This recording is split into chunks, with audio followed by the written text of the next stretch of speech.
नमस्कार मित्रांनो, शुभविवाह मालिकेच्या आजच्या भागामध्ये भूमी पोलीस स्टेशनमध्ये विचार करत बसलेली असताना गायकवाड सर येतात आणि म्हणतात की काय झाले मिसेस भूमी, तुम्ही काहीतरी विचार करताना दिसताय. ती खूप टेन्शनमध्ये असते. तेव्हा भूमी ही त्यांच्याकडे बघते आणि चेहरा पाडलेला असतो. त्यावेळेला गायकवाड सर म्हणतात की हे बघा मिसेस भूमी, तुम्ही अजिबात काळजी करू नका. मी माझ्या टीमला पूर्णपणे अलर्ट केलेलं आहे. गुजरात, त्याचप्रमाणे Maharashtra Gujarat border, railway station या सगळ्या ठिकाणी मी माझ्या टीमला अलर्ट केलेलं आहे. त्यामुळे जिथे कुठे ती नर्स आणि तिचा नवरा सापडेल त्या लोकांवर लक्ष ठेवायला आम्ही सांगितलेलं आहे आणि ताब्यात घ्यायला देखील सांगितलं आहे. त्यामुळे ती नर्स कुठे जरी लपून बसलेली असली ना, तरीही आम्ही तिला लवकरात लवकर शोधू. मग भूमी म्हणते की सर, काय माहिती, मला ना हे प्रकरण जितकं दिसतंय ना तितकं सोपं दिसत नाही आहे. मला हे वाटतंय काहीतरी वेगळंच आहे.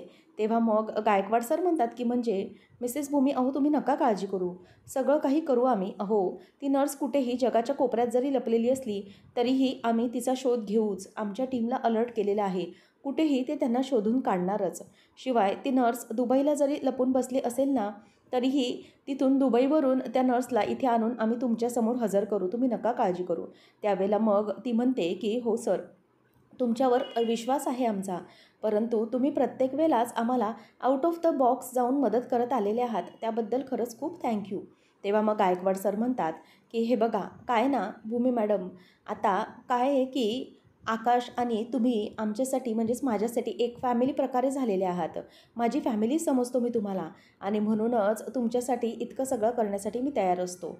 आणि मला पर्सनली असं वाटतं की एका आईला तिचं बाळ परत मिळालं पाहिजे, आईकडे बाळ परत आलं पाहिजे, बस इतकंच माझी इच्छा आहे. आणि आम्ही पोलीस आहोत ना, जे दिसायला बाहेरून कितीही कडक दिसत असलो ना, तरीही आतून एक मन असतं आम्हाला, जे अगदी नाजूक असतं आणि त्यामुळे आम्हाला हळवं मन असतं, ते आम्ही जपतो. शिवाय त्यामुळेच लोकांचीही मदत करतो. एक गोष्ट लक्षात ठेवा भूमी, तुम्हाला तुमची मुलगी परत मिळवून देणं हा माझा शब्द आहे. मी शब्द देतो तुम्हाला की तुमची मुलगी मी तुम्हाला परत मिळवून देणार म्हणजे देणारच. कुठेही काहीही ती सिस्टर कुठेही लपलेली असली तरीही तिला मी शोधून काढून तुमच्या मुलीला तुमच्या ताब्यात लवकरात लवकर देणारच. त्यावेळेला भूमीच्या डोळ्यात पाणी येतं. भूमी म्हणते की खरंच थँक्यू सर. तेव्हा मग गायकवाड सर म्हणतात की मिसेस भूमी, तुम्ही नका काळजी करू, होईल सगळं व्यवस्थित, तुमची मुलगी मी तुम्हाला लवकरच देईन. मग भूमी म्हणते की हे बघा सर, मला ह्या सगळ्या गोष्टींची कल्पना आहे, परंतु मला वाटतंय ना, आपल्याला वाटतंय तसं काहीच नाही आहे. आणि ती सिस्टर आहे ना, गुजरातला गेलीच नसेल असं मला माझं गट फिलिंग सांगतंय. त्यावेळेला मग गायकवाड सर म्हणतात की म्हणजे तुम्ही काय बोलताय? आता मगाशी जो माणूस साक्ष देऊन गेला त्यानेच तर सांगितलं ना त्या मुलाने की ती बाई आणि तो तिचा नवरा हे दोघंजणही गुजरातला निघून गेलेत. तेव्हा भूमी म्हणते की नाही सर, मला ना काय माहिती असं गट फिलिंग वाटतंय की ते कुठे गेलेच नाही आहेत, ते इथेच आहेत कुठेतरी. तेव्हा मग आता गायकवाड सर म्हणतात की बरं, मला सांगा तुम्हाला हे सगळं असं का वाटतंय? तेव्हा भूमी म्हणते की मला जे काही वाटतंय ते मी तुम्हाला सांगू का? गायकवाड सर म्हणतात की हो हो, सांगा ना नक्कीच. जर तुम्ही काही बोललात तर नक्कीच ही केस सोडवण्यासाठी आपल्याला नवीन काहीतरी क्लू सापडेल आणि आपण या केसपर्यंत म्हणजेच त्या दोघांपर्यंत नक्कीच पोचू. तेव्हा भूमी म्हणते की हे बघा गायकवाड सर, मला असं वाटतंय ना की ते दोघंही गुजरातला गेलेले नसणारच. आणि अशी माणसं प्लॅन करणं ना, हे आमच्या रागिनी आत्यांच्या डाव्या हाताचा खेळ आहे. तेव्हा गायकवाड म्हणतात की व्हॉट, म्हणजे तुम्हाला काय वाटतंय की रागिनी पटवर्धनने या माणसाला पाठवलं होतं? तेव्हा भूमी म्हणते की हो, मला असंच वाटतंय सर की रागिनी आत्यानेच या माणसाला पाठवलं होतं. मला काय वाटतं माहिती आहे की रागिनी आत्यांचा माझ्या बाळाच्या अपहरणामध्ये अगदी जवळचा हात आहे. कारण जेव्हा माझ्या बाळाचं अपहरण झालं आणि मी घरी आले ना, त्यानंतरच त्या सिस्टरचं आणि तिच्या नवऱ्याचं आमच्या घरी, आमच्या बंगल्याच्या शेजारी येणं जाणं जास्त वाढलं होतं. याआधी मी त्यांना कधीही बघितलेलं नव्हतं आमच्या आसपास, परंतु जेव्हा माझं बाळ हे अपहरण केलं गेलं बाळाचं, तेव्हापासूनच ती सिस्टर आणि तिचा नवरा हे दोघंजणही रागिनी आत्याच्या मागावर आहेत. आणि मला असं वाटतंय ना की त्यांना तिथे जमलं नाही म्हणजे कोणी बघेल या भीतीने मग आमच्या घरात येणारी कुरिअर आणि पत्र हे सगळं काही वाढलं होतं. आणि त्यांना कळलं की त्यांना रागिनी आत्यापर्यंत थेट पोचता येत नाही आहे, म्हणूनच त्यांनी या कुरिअर आणि पत्राचा प्रयत्न केला गेला होता आणि म्हणूनच या सगळ्या गोष्टी केल्या. आणि काही दिवसांपूर्वी पौर्णिमाला पण ते पत्र आलं होतं आणि पौर्णिमाने ते पत्र घेतलं होतं आणि ते पत्र तिला आलं असणार, कारण ती रागिनी आत्यांच्याच टीममधली आहे. आणि म्हणूनच तिला ते पत्र आलेलं होतं. आणि या सगळ्यांचा विचार करता एकच गोष्ट लक्षात येते की ती दोघंजणही रागिनी आत्यापर्यंत पोचण्याचा प्रयत्न करत आहेत. म्हणूनच या सगळ्या गोष्टी घडल्या. मग आता पुढे गायकवाड म्हणतात की हो, या म्हणण्याला अगदी म्हणजेच वाव आहे. त्यावेळेला नंतर भूमी म्हणते की हो, आणि एक शक्यता आहे त्याचाही विचार करा ना सर. अशी माणसं प्लॅन करणं किंवा सरकारी एका हॉस्पिटलमधून एक बाळ पळवून नेणं आणि त्या जागी माझ्या बाळाच्या जागी ठेवणं, ही सगळी कामं काही जुजबी नाही आहेत ना. ही कामं खूप रिस्की आहेत आणि ही कामं काही 200 ते 400 रुपयांमध्ये होणारी नाहीच आहेत. या कामांसाठी भरपूर पैसे मोजावे लागतील. म्हणूनच त्या माणसांनी पैशांसाठीच रागिनी आत्याकडे या सगळ्या मागण्या केल्या असणार. आणि मला असं वाटतंय ना सर, की हे पैसे ना त्यांना मिळालेच नसणार. तुम्हाला माहिती आहे, रागिनी आत्यांकडे त्यावेळेला देण्यासाठी त्यांना पैसेच नव्हते. म्हणून तर ह्या सगळ्या गोष्टी घडल्या. शिवाय बाकी बॅक ऑफ द माइंड जाऊन विचार केला तर एकच गोष्ट लक्षात येते की आमच्या घरात ज्या काही 2 चोऱ्या घडल्या किंवा कंपनीमध्ये ह्या चोऱ्या त्याच काळादरम्यान घडल्या होत्या. तुम्हाला आठवतं सर, मी तुम्हाला सांगितलं होतं की एक चोरी घडली होती, ती 20 लाख रुपयांची होती आणि शिवाय कंपनीच्या मालाची पण चोरी घडली होती. मग त्यावर आता लगेच गायकवाडांना मागे फ्लॅशबॅकमध्ये आठवतं की 20 लाख रुपयांची चोरी, ते पैसे हे जळून गेलेत हे आकाशला त्यांनी सांगितलेलं होतं. शिवाय तुमच्या जे माल होता कंपनीमधला, त्या मालाची चोरी झाली होती, ते देखील आम्ही पकडलं आहे. आणि भूमी मॅडम, तुम्ही सांगितल्याप्रमाणे मी जकात नाक्याला चेक केलं मुंबईच्या, तर तिकडूनच हे 2 ट्रक सापडलेले आहेत. आता या सगळ्या गोष्टी भूमी आणि गायकवाडांना आठवतात. तेव्हा मग आता भूमी म्हणते की गायकवाड सर, यावरूनच एकच लक्षात आलं की रागिनी आत्यानेच त्या चोऱ्या करण्याचा प्रयत्न केला, परंतु त्या चोऱ्या यशस्वी ठरल्या नाहीत. त्यांचा डाव आपण हाणून पाडला होता. म्हणूनच त्यांना पैसे त्यावेळेला त्यांना देण्यासाठी मिळालेच नव्हते. मग आता लगेच गायकवाड म्हणतात की ब्रिलियंट, अगदी बरोबर बोललात तुम्ही. मग भूमी म्हणते की हो, त्यांना चोरी देण्यासाठी म्हणजे पैसे देण्यासाठी मिळालेच नाहीत, म्हणून मग ते आत्याचा शोध घेत आहेत आणि पैसे मिळाले नसणार म्हणून ते गुजरातला गेलेच नसणार. त्यावेळेला मग आता लगेच गायकवाड म्हणतात की खरंच भूमी मॅडम, तुम्ही ना अगदी पोलिसी विचार करताय. भूमी म्हणते की नाही सर, तुम्ही अगदी मोठीच गोष्ट बोलताय. पोलिसी विचार वगैरे नाही करत आहे मी जसं म्हणाले परिस्थिती आणि माझ्या बाबतीत ज्या काही गोष्टी घडल्या त्यावरून मी हे सगळं ठरवते आहे. आणि तुमची कामाची पद्धत शिवाय मी बघतच आली आहे. आणि शिवाय लग्न झाल्यापासून मी घरात राहते, तिथे रागिनी आत्या आहेत आणि रागिनी आत्यांचं हे सगळं जे काही वागणं आहे ना, हे सगळं मी अगदी जवळून बघत आली आहे. त्यामुळे माझं डोकं मला असं विचार करण्यास भाग पाडतं, बस एवढंच, बाकी काही नाही. तेव्हा मग आता गायकवाड म्हणतात की तुम्ही जे बोलताय ते अगदी मला बरोबर वाटतंय.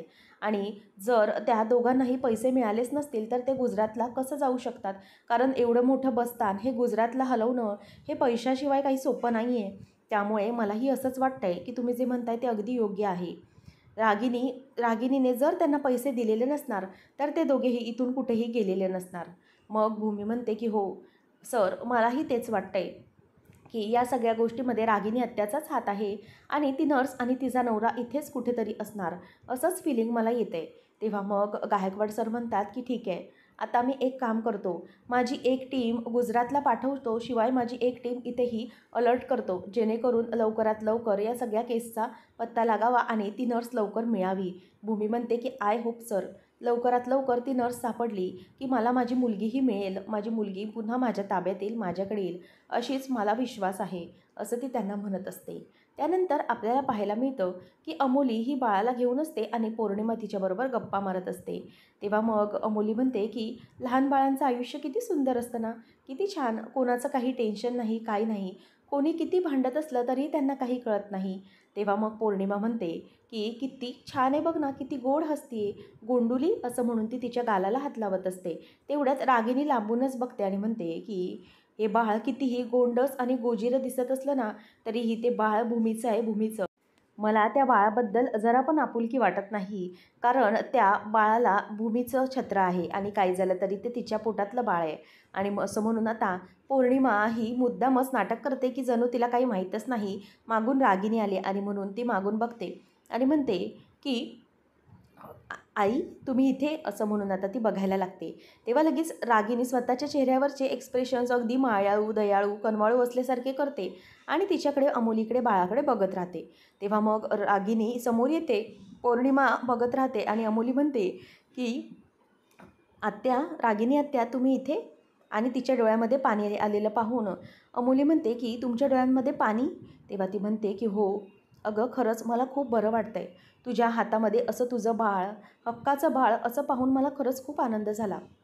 बघ ना, तुझ्या हातामध्ये हे सगळं बाळ आणि ती तुझी माया बाळाविषयीची पाहून मला खरंच खूप भरून आलं आहे आणि खूप छान वाटतंय गं मला. असं म्हणून ती आता तिच्याकडे बघून रडत असते आणि अमोलीला देखील आता ती पूर्णपणे अगदी खिशात घालत असते. अमोलीला पण तिची माया अगदीच खरी वाटू लागते. पौर्णिमा ते सगळं अगदी गालात हसत बघत असते. नंतर अमोलीला आत्याचं ते सगळं प्लॅनिंगने बोलणं खरंच खरं वाटत असतं आणि आत्या म्हणते की खरंच खूप बरं वाटतंय आज तुम्हाला असं बघून. मग लगेच आता अमोली म्हणते की मला एक गोष्ट सांगा की तुम्हाला हे सगळं का बरं वाटतंय? म्हणजे मला तरी ह्या सगळ्या गोष्टींचा खूप आनंद झाला आहे, परंतु आयडियली तर तुम्ही भूमी आणि आकाशच्या बाजूने असायला हव्या होतात ना. मग तुम्ही माझ्याबद्दल बोलताय म्हणजे माझी साथ देताय या बाळाबद्दल. तेव्हा मग ती म्हणते की हो गं, खरं तर मी त्याची आत्या आहे आणि ती माझी सून आहे, परंतु कितीही झालं तरीही आईची माया मला कळते ना गं. म्हणजे बाळाला तू जो काही जीव लावला आहेस, बाळाची खरी तर पहिली हक्कदार तू आहेस. कारण तुझ्यामुळेच हे बाळ त्याला व्यवस्थित काही ते जग मिळालं आहे ना. म्हणजे बाळ जेव्हा त्याला गरज होती एका आईची, एका आधाराची, तेव्हा तो आधार तू दिला आहेस ना या बाळाला. तू सांभाळला आहेस, तू त्याला देवळातून घेतलं आहेस आणि नंतर मग तू स्वतःचं आयुष्य त्याला दिलं आहेस, बरोबर की नाही? तू बाळ मानलं आहेस त्याला. मग अशी ही आईची जी माया आहे ती मला का नाही समजणार सांग?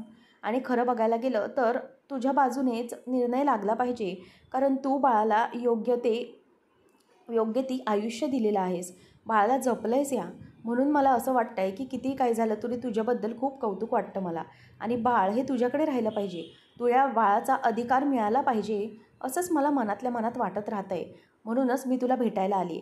आणि शिवाय ती म्हणते की इतकी मोठी लढाई आहे गं आणि तू एकटीच लढती आहेस ना. म्हणूनच एकटी लढाई इतकी लढत असताना तुझं पारितोषही तुझ्याबरोबर नाही आहे. म्हणून म्हटलं की यावं, मुलीची अवस्था बघावी की कशी आहे, एकटी या सगळ्या गोष्टींना कशी झुंज देते, कशी बाळाला सांभाळते, हे मला बघायचं होतं आणि या गोष्टीत तुला साथ द्यायची होती. म्हणूनच मी इथे तुला भेटण्यासाठी आले, बाकी काही नाही. तेव्हा मग मुद्दामच पौर्णिमा म्हणते की आई, तुम्हाला माहिती नाही आहे भूमीचं सध्या काय चालू आहे ते. ही बिचारी इतके इथे प्रयत्न करते, परंतु तिकडे भूमी म्हणते या बाळावर तिचा हक्क आहे, हे बाळ तिचं आहे, ही तिची आई आहे, असं काहीतरी खोटं नाटं सगळं रचवून सांगते ती हिला. तेव्हा मग आता लगेच अमोलीला ती म्हणते की शांत हो तू आणि पौर्णिमाला म्हणते की हे बघ अगं, असं काही नाही आहे. मला कळतं आहे की भूमीला या सगळ्यामुळे त्रास होत असणार, तिची मानसिक अवस्था जरा खराब आहे गं, परंतु नको काळजी करू, बघूया आपण तिचं सगळं काय ते. आणि हो, मी तिला समजवेन. आणि आपली भूमी अगोदर अशी नव्हती गं, आत्ता ती अशी झाली आहे, बाळामुळे ती अशी झाली. तेव्हा मग अमोली चिडते आणि म्हणते की एक मिनिट रागिनी आत्या, तुम्ही जर भूमीची पॉझिटिव्ह बाजू आणि ती कशी चांगली आहे हे सगळं जर मला इथे समजावून सांगण्यासाठी आले आहात, तर प्लीज मला ते काहीही ऐकून घ्यायचं नाही आहे. भूमीच्या बाबतीत जे काही चांगलं आहे किंवा काय आहे ते मला काहीच ऐकायचं नाही आहे. आणि ती लगेच बाळाला पाळण्यामध्ये ठेवून देते आणि म्हणते की मला तिच्या बाबतीत काहीच ऐकायचं नाही आहे. ती किती चांगली आहे, तिचे गोडवे मला अजिबात ऐकायचे नाही आहेत. मला माहिती आहे ती तुमची भाची सून असली तरीही मला हे सगळं तुमच्याकडून ऐकून घ्यायचं नाही. तेव्हा मग आता मुद्दामच रागिणीला मजा येते की भूमीच्या मनाबद्दलचा राग जो आहे तो अगदी तिच्या मनामध्ये तडफडतोय. मग रागिणी म्हणते, हे बघ अमोली, मला कळतंय तुला जो काही विचार मनात येतोय किंवा तुला जे काही वाटतंय ते, परंतु एक गोष्ट चांगलीच लक्षात घे की अगं या सगळ्यामध्ये भूमीचा विचार तर येतोच, परंतु ती जे काही वागते ते बरोबर वागते असं समर्थन मी नाही करत आहे. भूमीचं सध्याचं जे काही वागणं आहे ना ते चुकीचंच आहे. कारण बाळाच्या बाबतीत तू इतकं चांगलं वागतेस, इतकी चांगले त्या बाळाचे संगोपन करतेस, इतकं चांगलं वाढवतेस त्याला, त्याच्याबद्दल तुझं कौतुक आहे गं मला. आणि म्हणूनच एक आई म्हणून त्या बाळाची माया काय असते ते मला कळतं, कारण माझी पौर्णिमा जशी आहे तशी तू आहेस गं मला. म्हणून मला इतकंच वाटतं की मला तुला आधार द्यायचा होता, बाळाच्या बाबतीत सांगायचं होतं की हे बाळ तुझं आहे, त्यामुळे हे बाळ तुझ्यापासून कोणीही हिरावून घेणार नाही. म्हणूनच मला तुझं कौतुक वाटतं आणि म्हणून तुझ्याशी बोलण्यासाठी मी इथे आले. आणि भूमी जर चुकत असेल ना तर तिला समजावेन ना, मी तिला सांगेन, यापासून परावृत्त करेन मी की तुझं बाळ तुझ्यापासून अजिबात लांब करू नकोस, हे बाळ तुझं आहे आणि त्याच्यावर फक्त आणि फक्त तुझाच अधिकार असायला हवा. आणि कितीही ते माझे नातेवाईक असले ना तरीही न्याय हा तुझ्या बाजूने झाला पाहिजे असंच मला वाटतं. असं ऐकल्यानंतर पौर्णिमाला खूप बरं वाटतं. लगेच पौर्णिमा रागिणीचा हात हातात घेते आणि म्हणते की आत्या, खरंच तुमच्या या बोलण्यामुळे मला खूप बरं वाटलं, खूप आधार मिळाला. तुम्हाला माहिती आहे भूमी कुठल्याही प्रकारचा प्रयत्न करून ती बाळाला मिळवण्याचा नक्कीच प्रयत्न करणार. तेव्हा मग पौर्णिमा म्हणते की हो, आणि इथे पारितोष नाही आहे, नाहीतर त्यानेही त्याच दोघांना सपोर्ट केला असता. त्यावेळेला रागिनी म्हणते की तू एक काम कर, भूमी जे काही करेल त्याबद्दल अजिबात घाबरूच नको. हा म्हणजे भूमीला मी असं काही वेडंवाकडं करूच देणार नाही, परंतु तरीही जर तिने कुठलं चुकीचं पाऊल उचललं आणि काहीतरी करण्याचा प्रयत्न केला तर तू त्याआधी तुझी तयारी ठेव, तू काहीतरी कर. तेव्हा मग आता लगेच ती म्हणते की ठीक आहे, मी काय करू शकते, पण मला काही कळतच नाही आहे. म्हणजे इथे मी नवीन आहे, माझ्या कोणी इथे ओळखीचं नाही आहे, काहीच नाही आहे. मग मी कसं काय करू शकते, काय कशा गोष्टी एकटी मॅनेज करू, इथे पारितोष पण नाही, मी काय करू मला खरंच काही कळत नाही आहे. त्यावेळेला मग आता इथे रागिनी म्हणते की अगं नको काळजी करूस, मी तुला सांगितलं ना मी आहे, मग कशाला घाबरतेस. मी एक काम करते, माझ्या ओळखीतली ना एक उत्तम वकील आहे, गीतांजली वेदपाठक, मी तिचा नंबर ना तुला देते. म्हणजे कसं आहे ना, तू तिच्या असिस्टंटशी बोलून घे, मग तुला सगळ्या गोष्टी क्लिअर होतील. आणि ती एक उत्तम वकील आहे आणि त्यामुळे तुला घाबरण्याची काहीच गरज नाही आहे. ती तुझ्या बाजूने लढेल, अगदी विश्वासाने लढेल आणि खूप चांगली वकील आहे ती. असं सगळं आता रागिनी ही अमोलीला सांगते आणि अमोलीला ते ऐकून खूप आनंद होतो. गीतांजली वेदपाठक अशा आता नवीन वकिलाची एंट्री मालिकेमध्ये होणार असते. नंतर आकाश हा घरी भूमीची वाट बघत बसलेला असतो. सारखं सारखं घड्याळ बघतो आणि म्हणतो की काय झालं, किती वेळ झाला अजून भूमी आलेली नाही, कुठे गेली असेल भूमी, इतका वेळ तर तिला लागत नाही, नक्की कुठे अडकली असेल का, काय झालं असेल तिला. असं म्हणून आता आकाश हा सारखा सारखा चिंतेत असतो आणि तिला फोन लावण्याचा प्रयत्न करत असतो. नंतर भूमी ही दरवाजात येते. आकाश म्हणतो की अगं भूमी, होतीस कुठे तू, अगं किती वाट पाहिली मी तुझी, अगं खूप विचार केला, म्हटलं कुठे गेलीस काय माहीतच नाही पडलं मला. म्हणजे मी गायकवाड सरांना कॉल केला होता, पण ते मला सगळं सांगत होते काय घडलंय काय नाही. तेव्हा मग भूमी म्हणते की हो झालं आहे त्यांच्याशी बोलणं. तेव्हा मग आकाश म्हणतो की बरं ठीक आहे, चल तुझ्यासाठी ना एक सरप्राईज आहे. तेव्हा मग आता भूमी ही म्हणते की सरप्राईज काय आहे, असं म्हणून आता आकाश आणि भूमी दोघेजणही आतमध्ये येतात. मग आकाशला ती म्हणते की आकाश हा केक काय आहे नक्की. तेव्हा मग तो म्हणतो की सेलिब्रेशन आहे. भूमी म्हणते की सेलिब्रेशन. तेव्हा आकाश म्हणतो की हो, अगं आपण क्षितिजाचे आईबाबा आहोत ना, आणि आईबाबा झाल्यापासून आपण सेलिब्रेशनच केलेलं नाही आहे. त्या सगळ्या गोष्टी घडल्या त्यामध्ये आपण विसरूनच गेलो होतो की आपण क्षितिजाचे आईबाबा आहोत. आणि मग आईबाबा झाल्यापासूनची आपली ही नवीन ओळख आहे ना, मग आपण त्याचं सेलिब्रेशन नको का करायला. तेव्हा मग लगेच भूमी म्हणते की आकाश, परंतु क्षितिजा आपल्याबरोबर नाही आहे, तर मग ते कसलं सेलिब्रेशन. तेव्हा मग आकाश म्हणतो की असू देत ना, जरी ही क्षितिजा आपल्याबरोबर नसली तरी आपल्याला माहिती आहे ना की आपण क्षितिजाचे आईबाबा आहोत आणि तिच्यामुळे आपल्याला नवीन ओळख मिळाली. मग त्यानंतर आपण घरामध्ये सेलिब्रेशनच केलेलं नाही आहे. जर क्षितिजाचे आईबाबा आपण आहोत तर त्याचे सेलिब्रेशन आपण नाही केलं मग ते कोण करणार आहे. म्हणूनच म्हटलं की आपण हे सेलिब्रेशन करूया. मग आकाश म्हणतो की हे बघ तुझ्यासाठी ग्रीटिंग आहे. तेव्हा मग आता भूमी ते ग्रीटिंग वाचते आणि वाचून म्हणते अभिनंदन क्षितिजाची आई. आता ते वाचल्यावर ती खुश होते आणि म्हणते की थँक्यू बरं का क्षितिजाचे बाबा, असं म्हणून ती त्यांच्याकडे हसते आणि सगळेजण आता हसत असतात. वातावरण अगदी खूप छान झालेलं असतं. भूमीच्या मनात तिच्याविषयी जराशी आठवण असते, परंतु तरीही आकाश तिचं सगळं दुःख पुसून आनंद निर्माण करण्याचा प्रयत्न करत असतो. आता भूमी म्हणते की आकाश एक गोष्ट नक्की आहे, ती म्हणजे की आपण क्षितिजाचं सेलिब्रेशन हे केलंच पाहिजे, आणि म्हणून तीही त्याला दुजोराच देते. तेव्हा इथे रागिनीला अमोली मोबाईल दाखवत म्हणते की बघा ही गीतांजली वेदपाठक, हिचे जे काही रिव्ह्यू आहेत ते अगदी चांगले आहेत. म्हणजे तिच्याबद्दल मी वाचते तर सगळ्या गोष्टी चांगल्या आहेत. आणि आतापर्यंत ज्या ज्या केसेस हिने लढलेल्या आहेत ना, त्या त्या सगळ्या केसेस हिने जिंकलेल्या आहेत. आणि अगदी हाय प्रोफाईल केसही होत्या ना, त्याही हिने जिंकलेल्या आहेत. तेव्हा मग लगेच पुढे अमोली पौर्णिमाला म्हणते की अगं तुला माहिती आहे का, ही जी केस आहे ना, ही पण केस खूप डेंजर होती. अगं म्हणे 4 पोलिसांनी एका तरुणाला कुठल्या तरी गोष्टींमध्ये आणि कुठल्या तरी केसेसमध्ये अडकवलं होतं, परंतु त्या तरुणाला हिने अगदी व्यवस्थितपणे सोडवलं आणि त्या 4 पोलिसांना आता जेलची हवा खायला पाठवलं. तेव्हा मग लगेच पुढे रागिनी म्हणते की हो अगं ही केस आहे ना अत्यंत लोकप्रिय झाली होती. शिवाय मी तुला सांगते की ही जी वकील आहे ना, ती खूप चांगली आहे. शिवाय स्त्रियांच्या बाबतीत हिला खूपच आत्मीयता आहे आणि स्त्रियांसाठी ती अगदी व्यवस्थितपणे आपला सगळा जीव प्राण ओतून केस लढत असते. म्हणून मला असं वाटतं की तुझ्यासाठी हीच वकील अगदी उत्तम आहे, अत्यंत उत्तम आहे. मी एक काम करते, वेळ काढू नकोस, मी असिस्टंटचा तिच्या नंबर पाठवते. लवकर तिच्याशी नंबर काढ आणि बोलून घे, कळलं? अजिबात वेळ घालवू नकोस. रागिनी तिला समजावते. तेव्हा मग ती म्हणते की आत्या, म्हणजे मी काय करू ना, मला कळत नाही आहे. मी कसं करू? म्हणजे आतापर्यंत मी असे कुठल्याच प्रकारच्या वकिलाशी काही डील केलेलं नाही आहे ना. या सगळ्या गोष्टी पारितोष बघतो. मग लगेच रागिनी म्हणते की नको काळजी करूस. मगाशी मी तुला म्हटलं ना की मी आहे. एक काम करते, जे काही पॉईंट आहेत ते सगळे आपण तुझ्याशी डिस्कस करते मी. मग नंतर हवं तर तू तिच्याशी बोल, नको काळजी करूस. तेव्हा मनातल्या मनातच रागिनी म्हणते की तुला माहिती नाही आहे भूमी, मी तुझ्या विरोधात किती मोठा तगडा वकील हा अमोलीला मिळवून दिला आहे. तुला तुझी मुलगी ही परत मिळणारच नाही आहे. नंतर आकाश आणि भूमी हे दोघंजणही क्षितिजाचं सेलिब्रेशन करत असताना केक कट करतात आणि एकमेकांना भरवतात. आणि खूप आनंदाचं वातावरण घरामध्ये निर्माण झालेलं असतं. आणि आकाश आणि भूमी एकमेकांना भरवतात. त्यानंतर आकाश आजीला, मनू, भूमीला असे सगळेजण एकमेकांना केक भरवतात. आणि क्षितिजाच्या आईबाबांचं सेलिब्रेशन होत असतं. म्हणजे क्षितिजाचा जन्म झाल्यानंतर सेलिब्रेशनच झालेलं नसतं, म्हणून ते सेलिब्रेशन केलं जात असतं. आकाश आणि भूमी ह्या दोघांनाही आनंद झालेला असतो. तेव्हा मग भूमी म्हणते की आकाश, मला खरंच असं वाटतंय, आपण सेलिब्रेशन तर केलं आहे, परंतु यावेळेला खरंच या सेलिब्रेशनला क्षितिजा इथे असली असती तर खूप बरं वाटलं असतं. क्षितिजा इथे नाही तर मला योग्य नाही वाटत हे सगळं. आकाश, तुला नाही येते का क्षितिजाची आठवण? मी खरंच खूप मिस करते रे तिला. असं म्हणून आता ती त्याच्याकडे बघतच राहते. पुढच्या भागामध्ये आपण पाहणार आहोत की एक ताई असतात, त्या क्षितिजाला दाखवायला म्हणून सांगतात की आम्हाला क्षितिजाला बघायचं आहे.